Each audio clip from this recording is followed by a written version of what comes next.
जल्दी उठाएं। शांत रहो।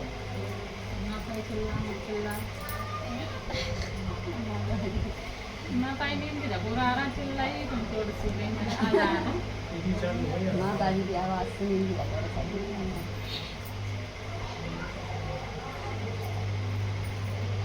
बोलिए प्रेम से श्री सद्गुरुदेव महाराज की जय। श्री सच्चिदानंद भगवान की जय। बंदो गुरुपद कंज कृपा सिंधु नर रूप हरि महामोह तम पुंज जासु वचन रवि निकर बंदो चरण सरोज गुरु मुद मंगल यागार जहि सुमिरत जन होत हैं भाव सागर से पार बंदो श्री गुरु पद कमल सच्चिदानंद स्वरूप जगतारण कारण प्रभु प्रगति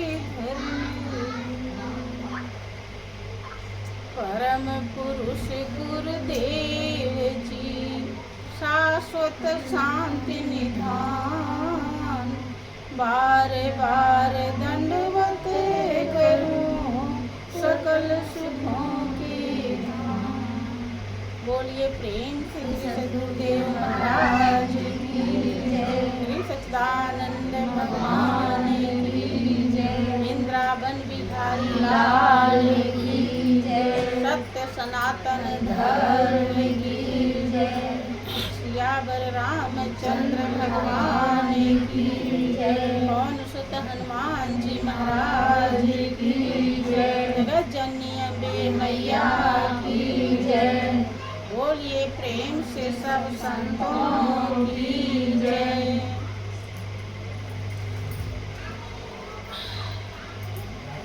प्रिय भाइयों बहनों,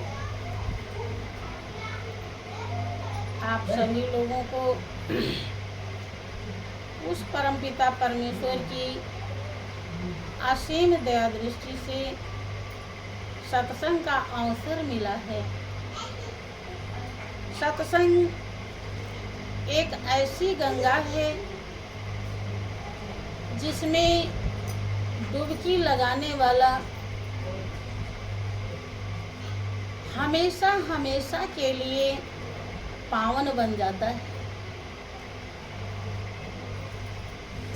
शांति सुख आनंद को प्राप्त कर लेता है, जिसके लिए इस दुनिया में वो भेजा गया है। हाँ, इतना जरूर है कि सत्संग हर किसी को मिलता नहीं। अब आप सभी लोग आए जरूर हैं यहाँ पे, फिर भी कोई जरूरी नहीं कि आपको सत्संग मिल जाए। बात सही नहीं लग रही होगी कि हम तो आए हैं और हमको क्यों नहीं मिलेगा है? जब आ गए हैं तो सत्संग जरूर मिलेगा। सत्संग केवल आने का विषय नहीं है। यद्यपि महापुरुषों ने अपने अनुभव को व्यक्त करते हुए दुनिया वालों को समझाया है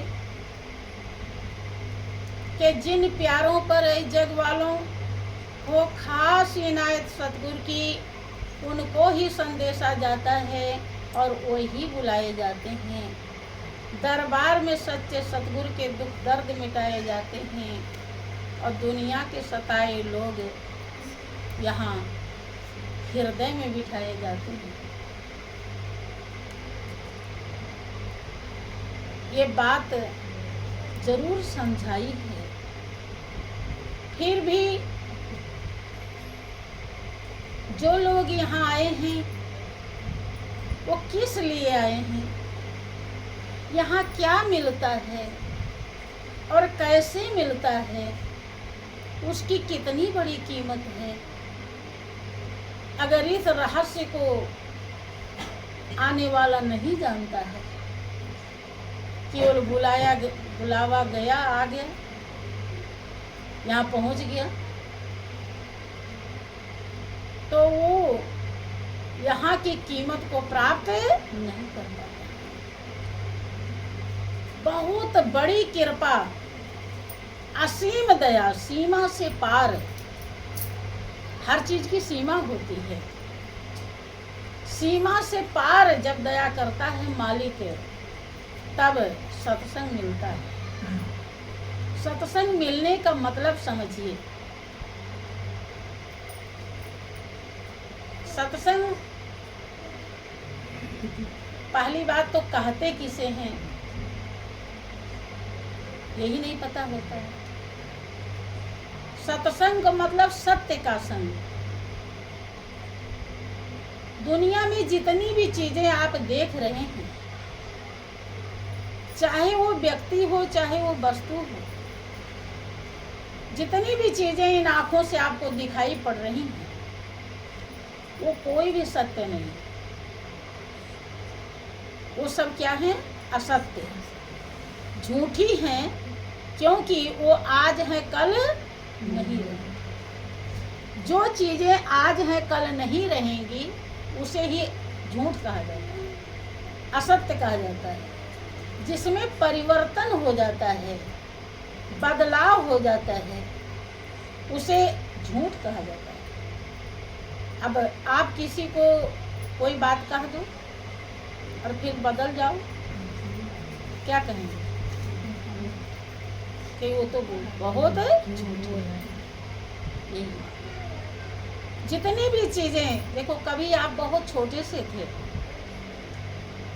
फिर बदल गया। कहा जाता है कि 7 साल के बाद पूरी शरीर चेंज हो जाती है। जो आप पहले थे वो नहीं रहते, आपका रूप रंग अलग दिखाई पड़ता है। 7 साल तक तो रहता है, उसके बाद चेंज हो जाता है। दुनिया की जितनी भी चीजें हैं सब हमेशा चेंज होती हैं, बदलती हैं।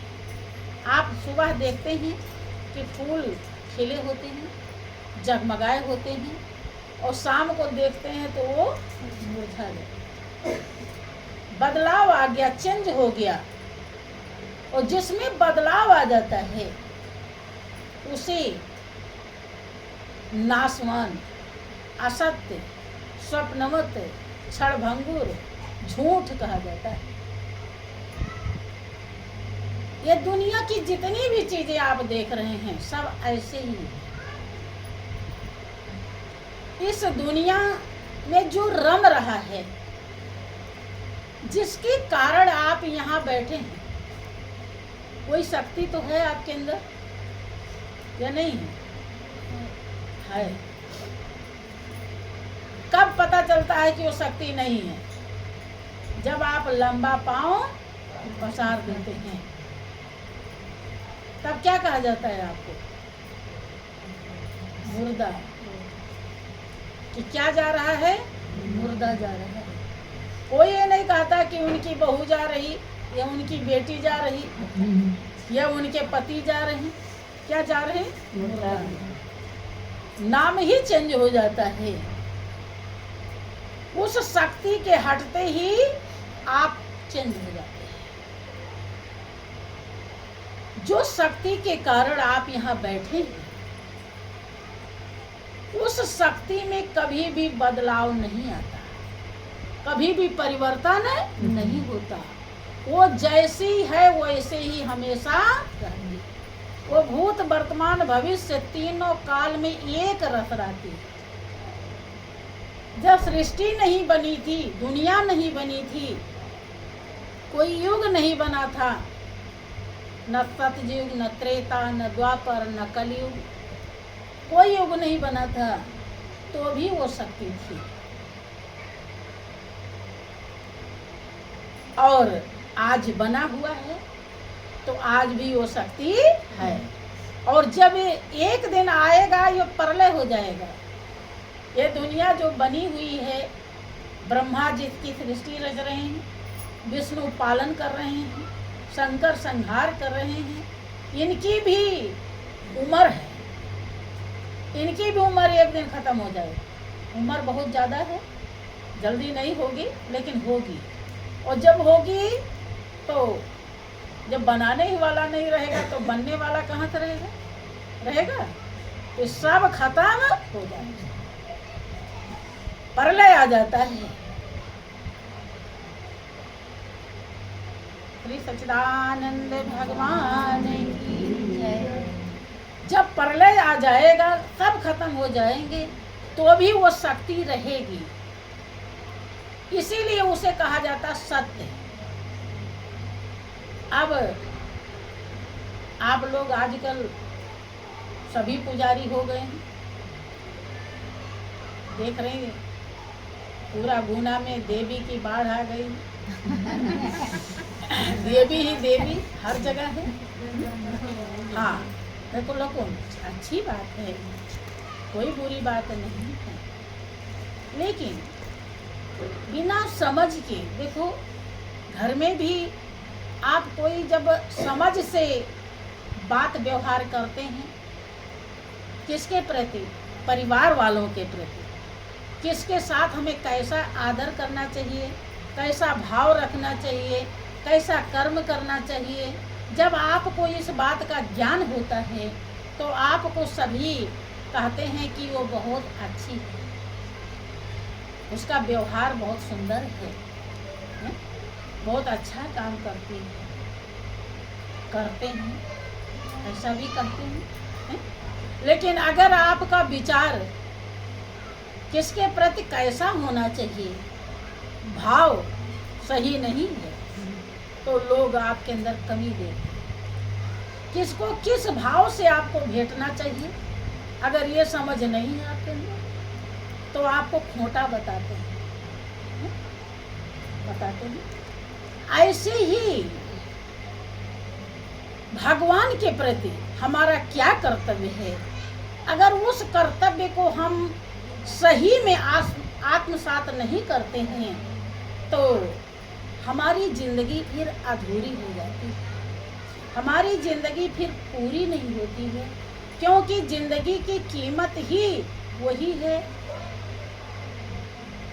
जो हमें इस दुनिया में भेजा है, उसको हृदय में बसा लेना। अगर हम बसा नहीं पाए, और बसा कब पाएंगे? जब हम विचार करेंगे। सत्संग आपको विचार करने के लिए विवश करता है। देवी जी की आप पूजा करने जाते हैं,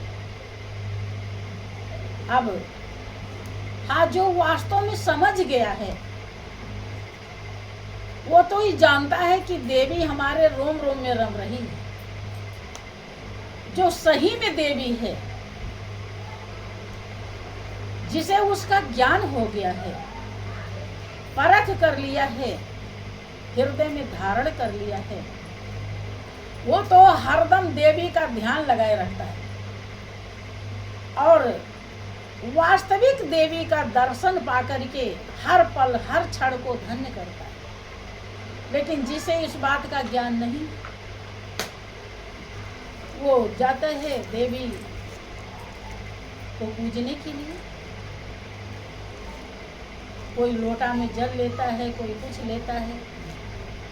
कैसे कैसे पूजते हैं इस बात का तो मुझे ज़्यादा ज्ञान नहीं है, क्योंकि मैं देखती भी नहीं हूँ कि कैसे कैसे कर रहे हैं।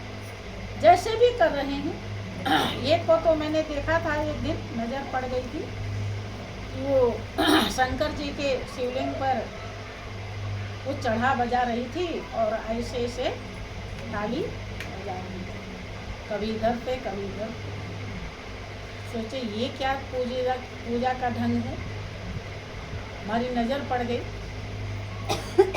अब उसका जो भी भाव होगा, हमें लगता है कि वो दिखा रही है कि मैं पूजा कर रही हूँ, प्रभु देखो। अब विचार कीजिए, जो प्रभु इतने अनजान हैं कि जगाने के बाद आपके जगते हैं, वो आपके लिए क्या करेंगे? क्या वो सोए हुए हैं? उन्हें ताली बजा बजा के जगाएंगे हम? बताओ।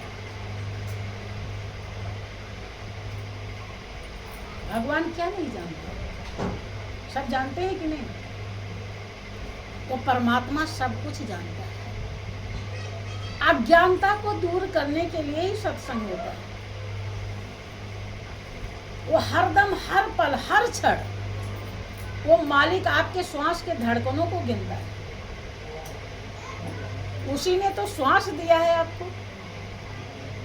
किस पैसे से आप रोटी खाएंगे और कितनी खाएंगे और कब तक खाएंगे, ये आप बनाए नहीं गए थे, पैदा नहीं किए गए थे, उसके पहले ही बना दिया गया था। शरीर का निर्माण बाद में होता है और प्रारब्ध पहले बना दिया जाता है। तो जिस प्रभु को इतना ज्ञान है, विचार कीजिए, वो जगाने के विषय इस तरह से मंदिर में जाते हैं, कोई पहले घंटा बजाते हैं, किसी से पूछो क्यों बजाते हो, घंटा क्यों कहते? प्रभु जग जाए ताकि।